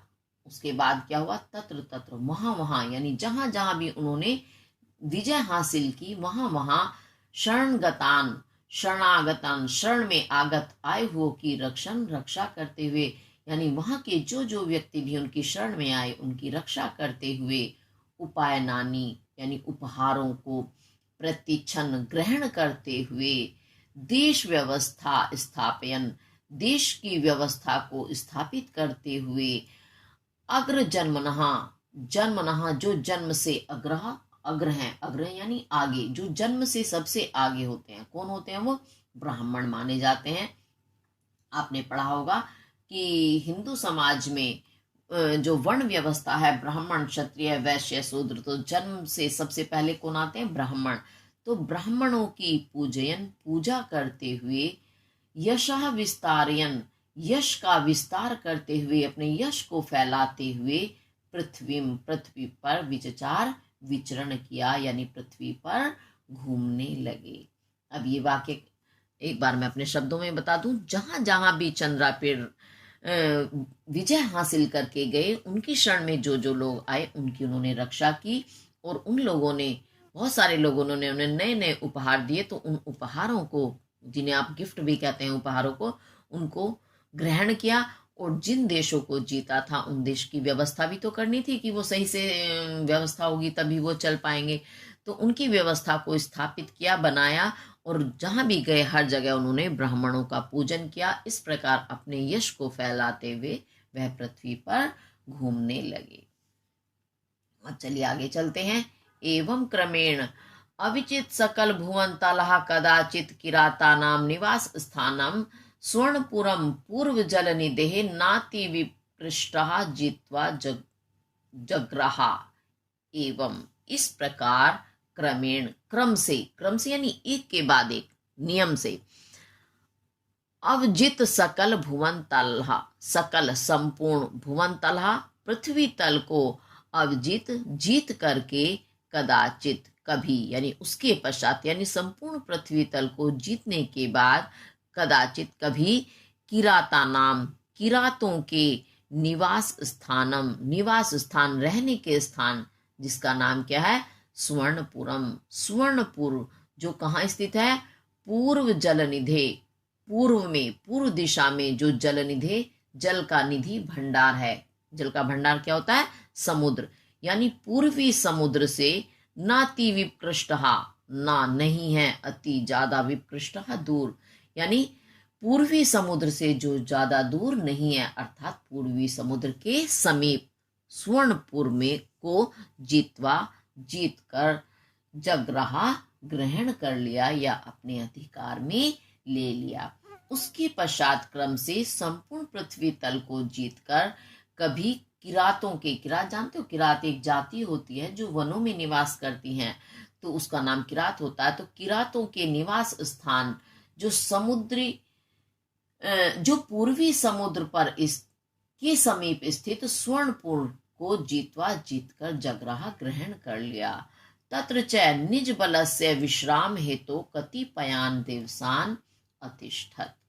तत्र च, च और तत्र वहां, निज बलस्य, निज अपने बल, सेना, अपनी सेना के विश्राम हेतु हो, विश्राम के हेतु लिए, कतिपयान कुछ दिवसान, दिनों के लिए, अतिष्ठत ठहर गए, स्थित हो गए। यानी जब उन्होंने पूरे ही पृथ्वी तल को जीत लिया, अब तो वन प्रदेश भी नहीं रहा, उसके बाद उन्होंने, सेना थक गई उनकी, वो स्वयं भी थक गए, तो अपनी सेना को विश्राम देने के लिए, विश्राम यानी आराम, आराम कराने के लिए कुछ दिन वहीं स्वर्णपुर में वह ठहर गए, रुक गए। अब ये आपको समझ आया होगा। आगे चलते हैं। एकदा तु तत्र स्था एव इंद्रायुद्धम आरुह्य मृग्या निर्गतः विचरन् काननम शैल शिखरात यदृच्छा अवतीर्णम किन्नर मिथुनम अद्राक्षित। एक धातु, और एक दिन, तत्र स्था, तत्र वहीं, स्था स्थित, कहाँ स्थित, स्वर्णपुर में, स्वर्णपुर में ही स्थित, एव ही, तो एक धातु और एक दिन, तत्र स्थाए वहां स्थित ही, वहां रहते हुए ही, इंद्रायुद्धम आरुह्य, इंद्रायुद्ध पर आरुह्य चढ़कर, मृगया, मृग्या के लिए, मृग्या कहते हैं शिकार, शिकार के लिए, निर्गतः निकले हुए, विचरण काननम, कानन कहते हैं वन को, वन में विचरण घूमते हुए, शैल शिखरात, शैल पर्वत के शिखरात, चोटी से, यद्र इच्छया, यद जो इच्छा, जैसी इच्छा थी, यानी स्वेच्छा से, अपनी इच्छा से, अवतीर्णम उतरे हुए, किन्नर मिथुन, किन्नर के मिथुनम, मिथुन को, मिथुन कहते हैं जोड़े को, अद्राक्षित देखा। तो चंद्रापेड़ एक दिन इंद्रायुध घोड़े पर चढ़कर शिकार खेलने के लिए वन में घूमते हुए, एक शिखर से की चोटी से उन्होंने क्या देखा कि अपनी ही इच्छा से एक किन्नर का जोड़ा उतर रहा है, ऐसा उन्होंने देखा। अब ये किन्नर आपने नाम शायद पहली बार सुना हो। किन्नर कहते हैं जिनका आधा शरीर तो मनुष्य जैसा होता है और आधा शरीर पशु जैसा होता है, यानी हिरण का होता है, घोड़े का होता है, तो वह किन्नर कहलाते हैं। ये देव योनि के होते हैं वैसे तो, लेकिन वो शाप वसात ऐसा शरीर धारण कर लेते हैं। तो उन्होंने ऐसे एक किन्नर के जोड़े को देखा। अपूर्व दर्शनया तो दर्शनतया तो समुपजात कोतूला कृत ग्रहणाभिलाषः तत्समीपम उपसर्पन् अदृष्ट पूर्व पुरुष दर्शन त्रासात पलायनम तत् सुदूरम अनुससात। फिर उसके बाद क्या हुआ, अपूर्व, पूर्व कहते हैं पहले, और अपूर्व जो पहले ना हुआ हो, यानी पहले ना, दर्शनतया देखने के कारण, तू तो यानी पहले कभी नहीं देखा था चंद्रापेड़ ने किन्नर युगल, तो इसलिए उस पहले ना देखने के कारण समुपजात उत्पन्न हुए, कुतूहलहा कुतूहल जिज्ञासा वाले, कृत ग्रहण अभिलाषा कृत करने के, ग्रहण ग्रहण ग्रहण अर्थात पकड़ने की, अभिलाषा इच्छा, कृता करते हुए, तत्समीपम तत् उसके, समीपम समीप, उपसर्पण पहुंचे हुए, अदृष्ट पूर्वम और दृष्ट देखना और अदृष्ट पहले ना देखना, यानी जिसने पूर्वम पहले नहीं देखा है, पुरुष दर्शन पुरुष का दर्शन, यानी जिसने पहले पुरुष को नहीं देखा है, इस त्रासात त्रास से, डर से, भय से, पलायनम भागते हुए, तत् उसका, सुदूरम सु बहुत, दूरम दूर तक, अनुससार अनुसरण किया, अनुसरण करना यानी पीछे पीछे चलना। अब इस वाक्य को एक बार मेरे शब्दों में समझे तो अच्छे से समझ आ जाएगा, क्योंकि वाक्य थोड़ा ऐसा है, शब्दों का हेर फेर ऐसा होता है कि बात तो समझ में आ रही है लेकिन स्पष्ट नहीं हो पाती पूरी तरह से। तो पहले तो किन्नर के उस जोड़े को, ऐसे जोड़े को चंद्रापीड़ ने नहीं देखा था, इस कारण उनके मन में जिज्ञासा जागी और उसे पकड़ने की इच्छा उनके मन में उत्पन्न हुई। तो उन्हें ग्रहण करने यानी पकड़ने की इच्छा से वो उसके समीप गए, और उन्होंने तो, चंद्रापीड़ ने तो देखा ही नहीं था किन्नर को, लेकिन उन किन्नरों ने भी कभी पहले पुरुष को या मनुष्य को नहीं देखा था। इस कारण वो डर गए और डर कर वो दौड़ने लगे। उन दौड़ते हुओं के पीछे पीछे चंद्रापीड़ दौड़ते रहे। बहुत दूर तक उन किन्नर युगल के पीछे चंद्रापीड़ दौड़े। यानी दोनों एक दूसरे से भयभीत थे। भयभीत तो नहीं, चंद्रापीड़ तो पकड़ना चाहते थे उसे अनजान को देख करके, लेकिन उन्होंने मनुष्य नहीं देखा था। वो इस कारण डर करके भाग रहे थे और उन भागते हुए के पीछे चंद्रापीड़ दौड़ते रहे। इदम ग्रहितम इति अभि अति सरभस आकृष्ट चेतः महजवतया तुरंगस्य तस्मात् प्रदेशात् असह्य पंचदेश योजन मात्रम सम्मुखपतितम अत्युच्छितम अचल शिखरम आरूरोह। फिर क्या हुआ? इदम ग्रहितम, इदम यह, ग्रहितम पकड़ा, यह पकड़ा, इदम ग्रहितम यह पकड़ा, इति इस प्रकार, अति बहुत ज्यादा, रभस जिज्ञासा से आकृष्ट हुए, चेता हृदय वाले, इस प्रकार की अति तीव्र चेष्टा वाले, महाजवतया तुरगस्य, और तुरंग कहते हैं घोड़े की, महा बहुत अधिक, जव कहते हैं तीव्रता के कारण, तस्मात् प्रदेशात उस प्रदेश से, असहाय, सहाय जिसका सहारा हो, असहाय जिसका सहारा ना हो, सहारा नहीं है अर्थात अकेले, पंचदश योजन, पंच पांच, दस, दस, दस और पांच 15, 15 योजन मात्रम, 15 योजन मात्र, सम्मुखापतितम सम्मुख सामने, आपतितम पड़े हुए, आए हुए, अत्युच्छितम अति बहुत ऊंचे, उच्चितम ऊंचे, अचल, अचल कहते हैं पर्वतों को। क्यों कहते हैं? जो चल चले, जिसमें गति हो वो चल होगा, और जिसमें गति ना हो अचल, यानी पर्वत एक जगह ही स्थिर रहते हैं, इसलिए उन्हें अचल भी कहते हैं। तो अचल शिखरम, अचल पर्वत की शिखरम चोटी पर आरूरोह चढ़ गया। कौन? चंद्रापीड़। अब इस वाक्य को भी एक बार मेरे शब्दों में समझे कि जैसे वो किन्नर युगल के पीछे दौड़ रहे थे घोड़े पर चढ़े हुए, तो उनके नजदीक पहुंचते थे तो उन्हें ऐसा लगता था ये पकड़ा, मैंने यह पकड़ लिया। इसी उत्सुकता में वो बहुत ही तेज, उनका हृदय उनकी तरफ आकृष्ट हो रहा था। वो भूल गए मैं कहाँ दौड़ रहा हूँ, इनके पीछे कहाँ जा रहा हूँ, कुछ उन्हें भान नहीं रहा। तो बहुत ही तीव्र आकृष्ट चेष्टा के कारण वो उनके पीछे पीछे दौड़ रहे थे। दौड़ने के कारण उनके घोड़े की जो तीव्रता थी वह भी बहुत ज्यादा हो गई थी, और वो उस प्रदेश से जहां ठहरे हुए थे, यानी स्वर्णपुर से अकेले ही 15 योजन, योजन कहते हैं किलोमीटर, 15 किलोमीटर आगे निकल गए। और जब सामने उन्हें एक बहुत ऊंचा पर्वत शिखर दिखाई दिया, तो वो उस पर्वत के शिखर यानी चोटी पर ही चढ़ गए। ये इसका अर्थ है। आपको एक बार मैं अपने शब्दों में बता जरूर देती हूँ, लेकिन आपको व्याख्या नहीं करनी होती, इसका अनुवाद करने के लिए ही आता है। चलिए आगे देखते हैं। आरूढ़े च तस्मिन् शनैः शनैः ततः दृष्टिं निर्वर्त्य प्रस्तर प्रतिहत गति प्रसरहा श्रम स्वेद आद्र शरीरम इंद्रायुद्धम आत्मनम च अवलोक्य स्वयं एव विहस्य अचिंतयत। उसके बाद क्या हुआ? च और आरूढ़े, चढ़ जाने पर, तस्मिन उस पर, किस पर?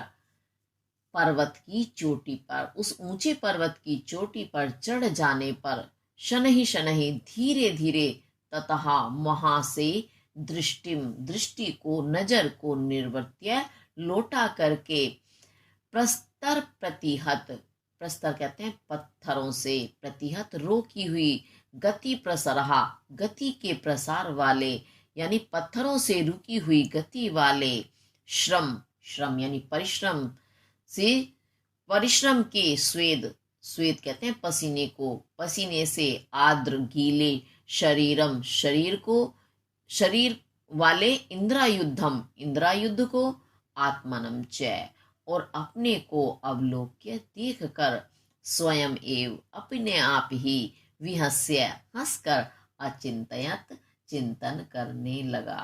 कौन? चंद्रापीड़। क्या हुआ? वो उस घोड़े के साथ उस पर्वत की चोटी पर चढ़ गया। जो सामने पर्वत दिखाई दिया, जिसका कि हम पिछले गद्यांश में वर्णन पढ़ चुके हैं, तो उस पर्वत की चोटी पर चढ़ने के बाद धीरे धीरे उसने अपनी नजर को वहां से वापस लौटाया, जो कि उनकी नरों के पीछे लगी हुई थी। और क्या था, पर्वत पर पत्थर थे। पत्थरों के कारण गति भी कम हो गई थी घोड़े की।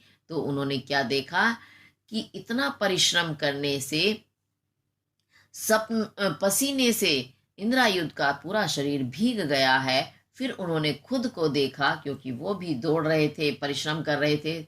दौड़ते हुए घोड़े को चलाते हैं तो परिश्रम तो करना पड़ता है। तो अपने को देखा और फिर स्वयं ही हंसकर विचार करने लगा।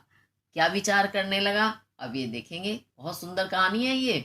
अगर आप इसमें थोड़ा सा मन लगाएंगे तो बहुत अच्छे से समझ आएंगी। अहो में निरर्थक व्यापारेशु अभिनिवेश। अहो, अरे, में, मेरा, निरर्थक, निर नहीं है अर्थ जिसका, यानी बेकार के, व्यापारेशु कार्य में, अभिनिवेश, ये अभिनिवेश यानी मेहनत करना, जो उन्होंने अभी अपना परिश्रम उसमें लगाया, निवेश करना यानी लगाना। तो जो उन्होंने ये काम था वो निरर्थक का, बेकार के कार्यों में लगना। अहो, अरे, में मूर्खताया प्रकारः। अहो, अरे, में, मेरी, मूर्खताया प्रकारः, ये मूर्खता का प्रकार है। एक तरह की ये मेरी मूर्खता है, जैसे कह देते ना, तो एक प्रकार की ये मेरी मूर्खता है। अहो में बालिश चरितेषु आसक्ति। अहो, अरे, में, मेरी, बालिश, बालिश कहते हैं बच्चों के, चरितेषु चरित वाली, यानी बच्चों के व्यवहार वाली आसक्ति। ये आसक्ति है, आसक्ति लगाओ, यानी ऐसा चरित्र तो बच्चों का होता है, आसक्ति हट जो होती है। तो बच्चों जैसी मेरी ये आसक्ति है। किम अनेन ग्रहितेन किन्नर युगलेन प्रयोजनम। तो अनेन, इस, किन्नर युगलेन, किन्नर के युगल, जोड़े के, ग्रहितेन, पकड़ने से, किम, क्या, प्रयोजनम, प्रयोजन है, क्या लाभ है। यानी इस किन्नर के जोड़े को मैं पकड़ना चाहता हूं, तो इससे क्या फायदा। मेरी तो ये व्यापार, जो मैंने व्यापार यानी परिश्रम किया है, वो निरर्थक है, बेकार है। अभिनिवेश आप कहते हैं लगाना, हट करना भी आप कह सकते हैं।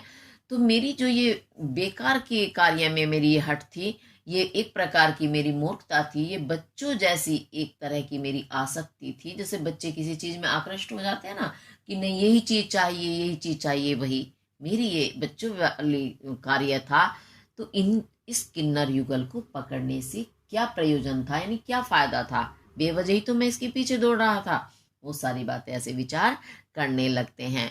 कस्मात अहम आविष्ट इव निज परिवारान उत्सृज्य भूमिम एतावतीम आयातः। कस्मात, किस लिए, अहम, आविष्ट, आविष्ट के समान, यानी जादू के से समान। जादू में भी क्या होता है, हम खींचे चले जाते हैं उसकी तरफ। तो जैसे ये आविष्ट हुआ, मैं इसमें प्रवृत्त हुआ, तो आविष्ट एव सा, जादू सा, निज परिवारान, निज अपने परिवारों को, उत्सृज्य, त्याग कर, छोड़कर, भूमिम एतावतीम, इस भूमि में आया हूं या पहुंचा हूं। तो ये जैसे मेरे ऊपर जादू सा हो गया था, उस जादू के रूप में खिंचा हुआ सा मैं अपने परिवार को छोड़कर इस भूमि पर पहुंच गया हूं। भूमि यानी उस स्थान पर जहां पहुंच गए।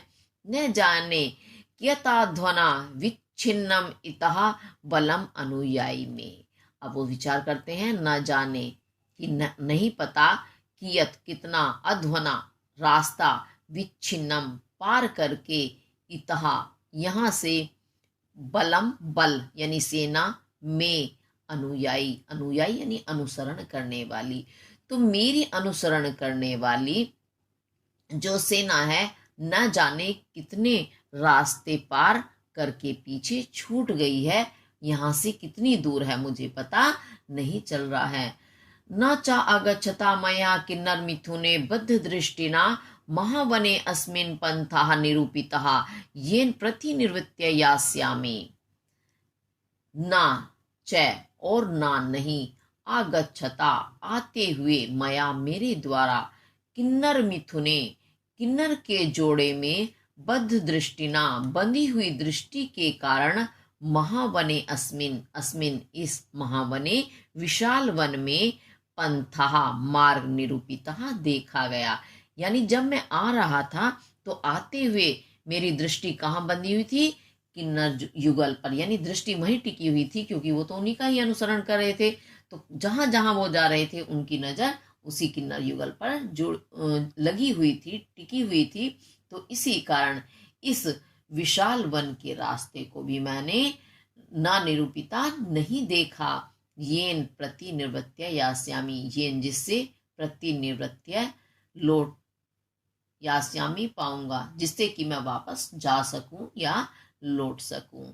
न च अस्मिन् प्रदेशे परिभ्रमता मया मृत्यः कश्चित् आसाध्यते यह सुवर्णपुर गामिनम पंथानम उपदेक्ष्याति। न च और ना ही अस्मिन् प्रदेशे इस प्रदेश में यानी इस स्थान में परिभ्रमता घूमता हुआ मया मेरे द्वारा मृत्यु है, मृत्यु यानी जो मृत्यु जिनकी होती है वो कौन होते हैं? मानव यानी मनुष्य। कश्चित कोई आसाध्यते प्राप्त किया गया अर्थात देखा गया। मैंने यहाँ घूमते हुए किसी मनुष्य को भी नहीं देखा। यह जो सुवर्णपुर गामिनम, सुवर्णपुर को गामिनम जाने वाले, पंथानम पंथ को, मार्ग को या रास्ते को, उपदेक्षयसति दिखा सके। यानी ऐसा कोई मैंने यहाँ घूमते हुए मनुष्य भी नहीं देखा जो मुझे सुवर्णपुर जाने वाला रास्ता दिखा सके।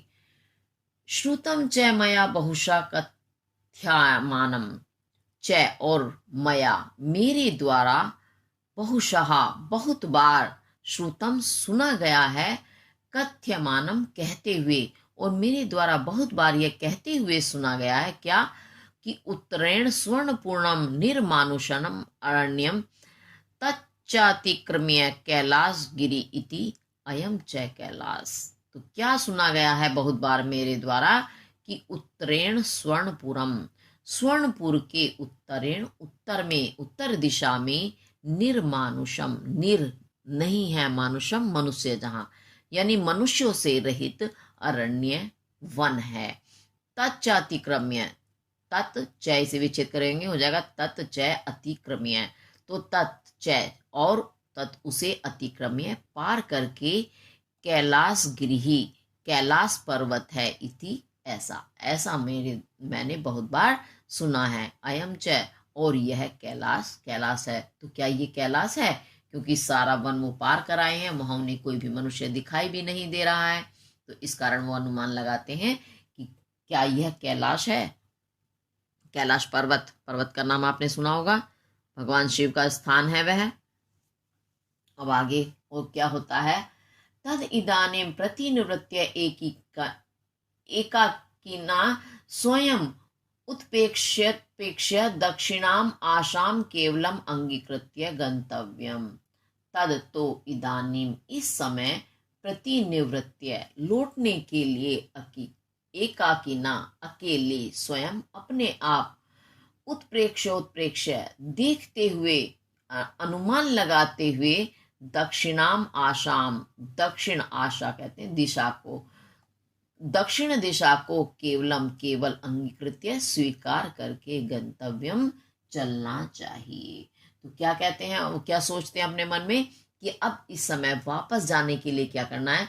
अकेले स्वयं ही जाना है और अनुमान के आधार पर, उत्प्रेक्ष्य के आधार पर दक्षिण दिशा को पकड़ लेना है और उसे ही स्वीकार करके, स्वीकार करना नहीं, पकड़ करके उसी को ही पकड़ लेकर के मुझे चलना चाहिए, ऐसा वो अपने मन में विचार करते हैं। आत्कृताम ही दोषाणाम नियतम अनुभव्यतव्यम फलम आत्मनेव।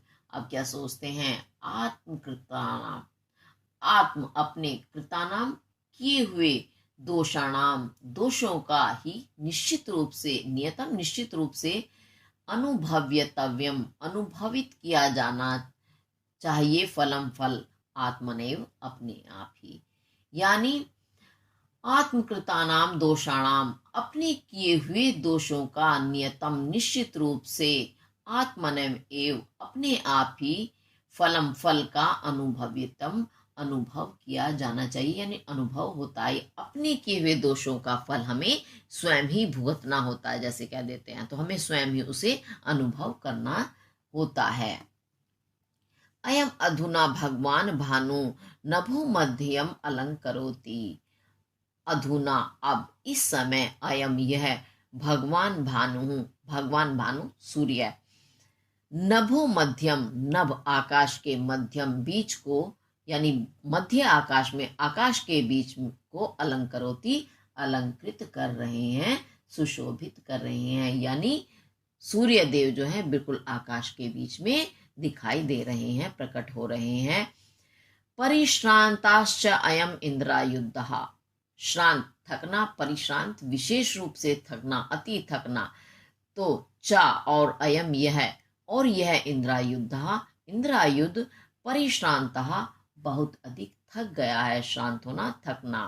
तद एनम आग्रहित कतिपय दूर्वा प्रबाल कवलम कस्मश्चित सरसी स्नात पीतोदकम अपनीत श्रमम कृत्वा स्वयं च सलिलम पीत्वा कस्यचित तरहो अधा छायाम मुहूर्त मात्रम विश्रम्य ततः गमिष्यामि। अब वो विचार करते हैं चंद्रापीड़, तत्तो एनम, इसको, आग्रहित लेकर के, आग्रहित ग्रहण करा के, कतिपय कुछ, दूर्वा दूब के, प्रबाल कोमल, कोमल दूर्वा के, कवलम ग्रास को, कोरो को आग्रहित ग्रहण करा करके, अर्थात खिला करके। दूर्वा घास का कोमल कोमल जो भाग होता है, ऊपरी भाग, उसके ग्रास, कवल यानी ग्रास को आग्रहित खिला करके या ग्रहण करा करके, कस्मश्चित किसी, सरसी तालाब में, स्नात स्नान करा के, पीतोदकम, उदक कहते हैं जल, जल को पीत पिलाकर, अपनीतम श्रमम कृत्वा, और श्रमम परिश्रम को, थकान को, अपनी कृत्वा दूर करके, स्वयं च और स्वयं अपने आप, सलीलम पीत्वा सलिल पीकर, जल पीकर, कस्यचित तरहो किसी तरहो, तरहो कहते हैं वृक्ष को, वृक्ष के अधा नीचे, छायायाम छाया में, मुहूर्त मात्रम कुछ मुहूर्त के लिए, कुछ पल के लिए, विश्रम्य विश्राम करके, ततः तब गमिष्यामि जाऊंगा। तो वो क्या विचार करते हैं कि ये इंद्रायुध भी बहुत थक गया है, तो इसे दूर्वा घास के, कुछ कोमल कोमल घास के, कुछ ग्रास खिला करके, कोर खिला करके, किसी तालाब में से स्नान करा के और जल पिलाकर, इसकी थकान को दूर करके, और स्वयं भी जल पीकर, और कुछ देर किसी वृक्ष की छाया के नीचे विश्राम करके, उसके बाद मैं जाऊंगा, यहां से अपने घर स्थान के लिए प्रस्थान करूंगा।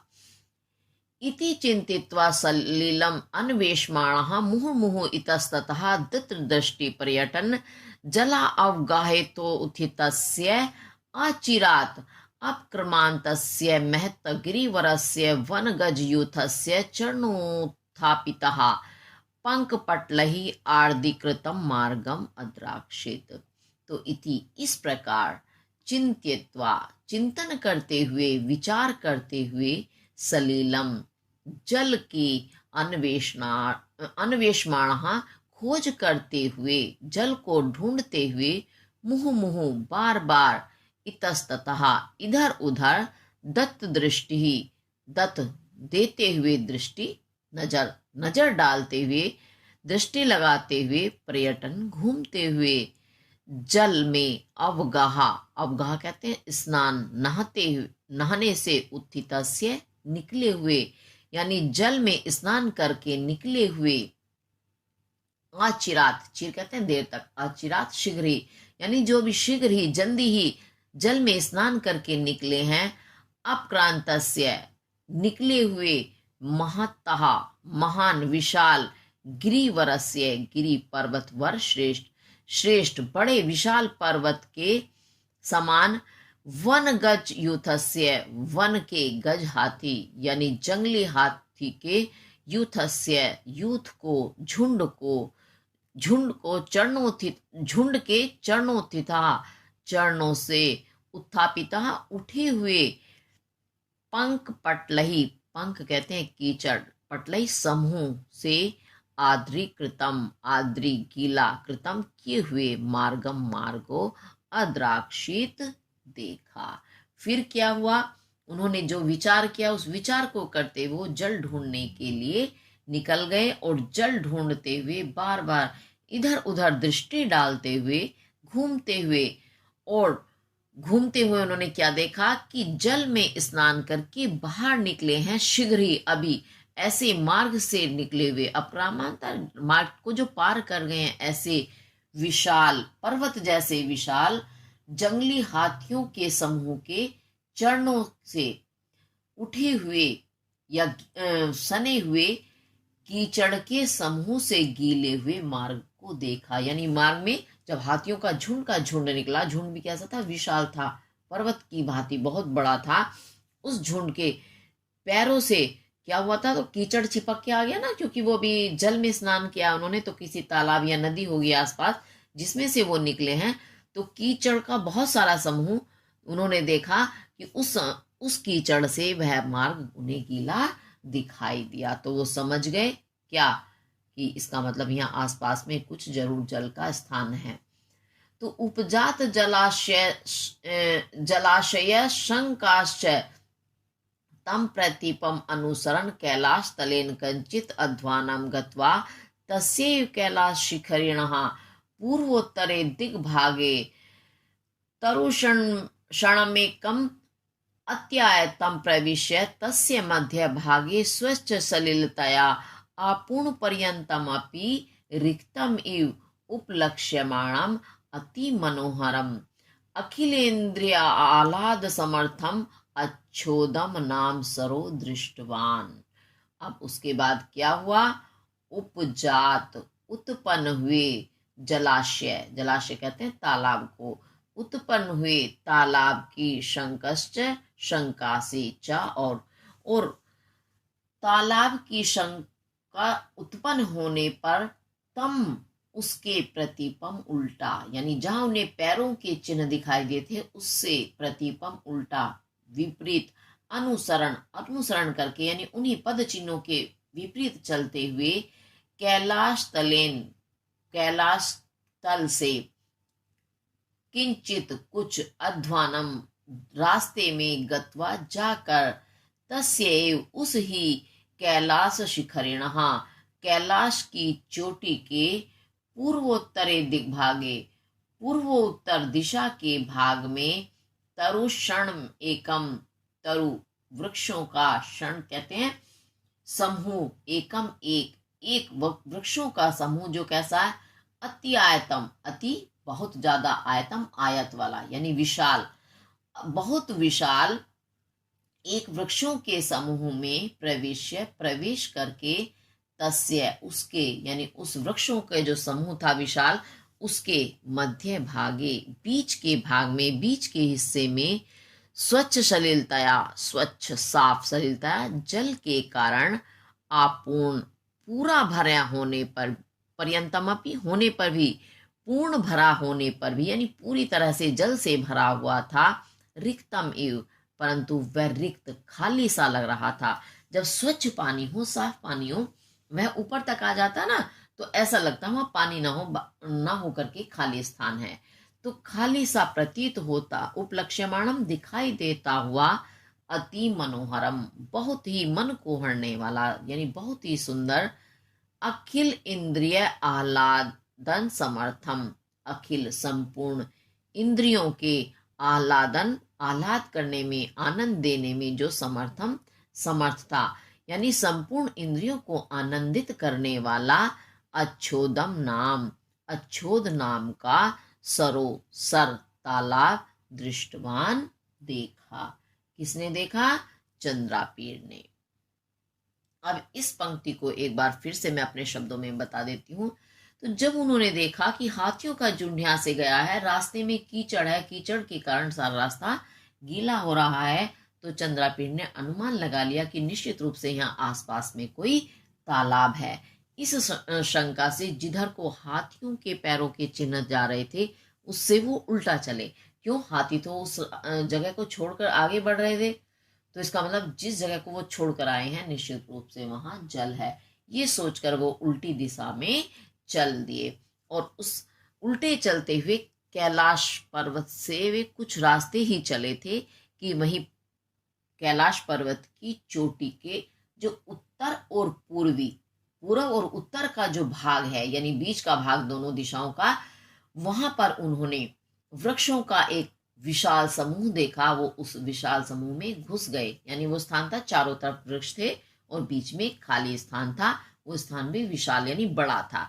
उसके बीचों बीच एक साफ पानी वाला, बिल्कुल शुद्ध साफ पवित्र पानी था, जो पूरा भरा हुआ था वह तालाब, परंतु स्वच्छता के कारण वो खाली दिखाई सा दे रहा था, खाली सा लग रहा था। ऐसा बहुत ही मनोहर, जो संपूर्ण इंद्रियों को आनंद दे रहा था, यानी शरीर का हर अंग उस जल को देखकर, उस तालाब को देखकर प्रसन्नचित्त हो रहा था।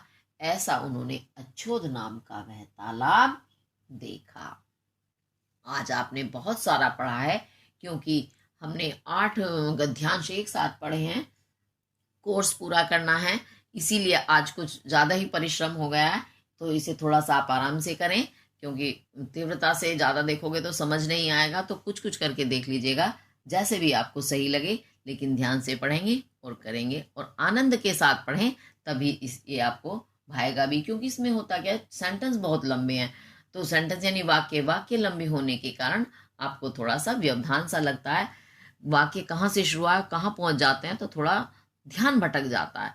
तो उसके लिए हमें थोड़ा ध्यान वहां पर लगाना होगा, तभी हमें अच्छे से समझ में आएगा। इसी के साथ हमारा आज का ये पूरा हुआ पाठ। अगली वीडियो में इसका मैं आगे का भाग लेकर के आऊंगी। इसी के साथ धन्यवाद।